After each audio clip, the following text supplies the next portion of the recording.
नमस्कार, आप देख रहे हैं देशवा न्यूज और मैं हूं आपके साथ कुमार कौशिक। बिहार के सियासी घमासान के बीच नया अध्याय है।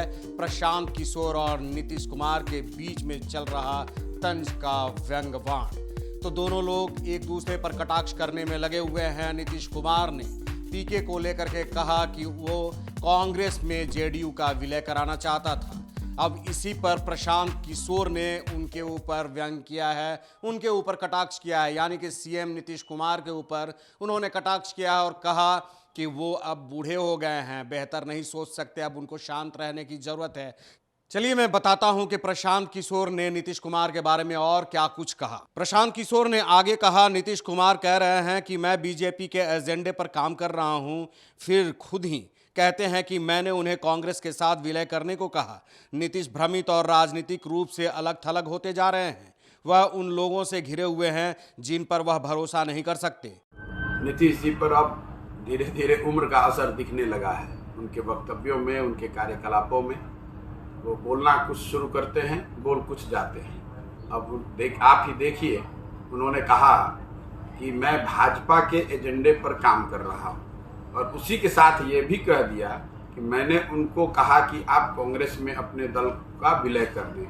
दोनों बात तो कैसे संभव है? अगर मैं भाजपा के एजेंडे पर काम कर रहा हूँ तो मैं कांग्रेस को मजबूत करने के लिए क्यों कहूँगा कि जदयू कांग्रेस में मर्ज कर जाए? और अगर दूसरी बात सही है तो पहली बात सही नहीं होगी। तो ये उम्र का असर है। अंग्रेजी में वर्ड जो है थोड़ा डेल्यूजनल हो गए हैं, घबराहट भी है और कहीं ना कहीं राजनीतिक तौर पे अकेले पड़ गए हैं। ऐसे लोगों से घिर गए हैं जिन पर उनका खुद का विश्वास नहीं है। इसी घबराहट में कुछ से कुछ बोल दे रहे हैं। तो उम्र का असर है और अकेले पड़ जाने की जो घबराहट है, इस वजह से कुछ बोल रहे हैं। इससे पहले नीतीश कुमार ने प्रशांत किशोर के उत्तराधिकारी वाले दावे पर कहा कि यह झूठ है, उन्हें जो कुछ भी बोलना है बोलें, हमें इससे कोई लेना देना नहीं है। नीतीश ने पीके पर आरोप लगाते हुए कहा था कि पीके ने एक दिन उनसे आकर कहा था कि अपनी पार्टी को कांग्रेस में मर्ज कर लीजिए। इस पर नीतीश ने कहा कि वह भला कांग्रेस में क्यों मर्ज करेंगे, ये आज से करीब 4-5 साल पहले की बात है। कुछ नहीं है, उनको जो मर्जी बोलते रहे, हम लोग को कोई लेना देना नहीं। और एक बात तो अच्छी तरह जान ही न गए हैं भाई, हम तो दिल्ली में भी अब पटना में भी कह दिए हैं एक बार। हम क्या रोज रोज बोले?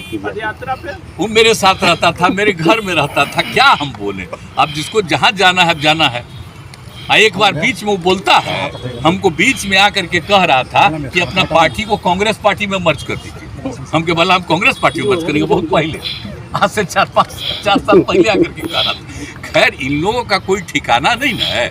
आजकल फिर अपना जहाँ गया है बीजेपी में, तो उसी के हिसाब से कर रहा है। हम नहीं बुलाए थे, अपने आया था मिलने।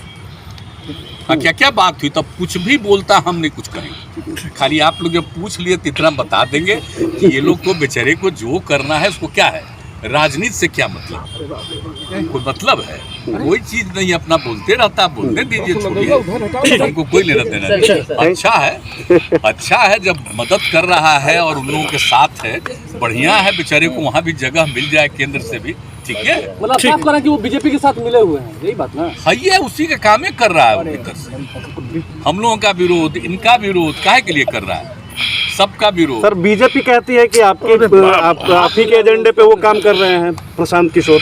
बताइए, इसका मतलब यही बोल रहा है मेरे पर अगर काम कर रहा है, इसका मतलब है कि तब वो ना समझे। अब वो समझे कि जब ये भी बोल रहा मतलब तुमको भी जगह नहीं मिलेगा, काम करते रहो, जो करना है करो। ठीक। तो अब तक के लिए बस यही तक, फिर मिलते हैं नए मुद्दे नए सरोकारों के साथ। तब तक देशवा न्यूज देखते रहिए। अच्छा लगे तो अपना सुझाव देना नहीं भूलिए। नमस्कार। सिर्फ खबर दिखाना देशवा न्यूज का मकसद नहीं। देशवा न्यूज की कोशिश है कि समाज की सूरत बदलनी चाहिए। देशवा न्यूज पर वीडियो देखने के लिए लाइक करें, सब्सक्राइब करें, साथ ही बेल आइकन दबाना न भूलें।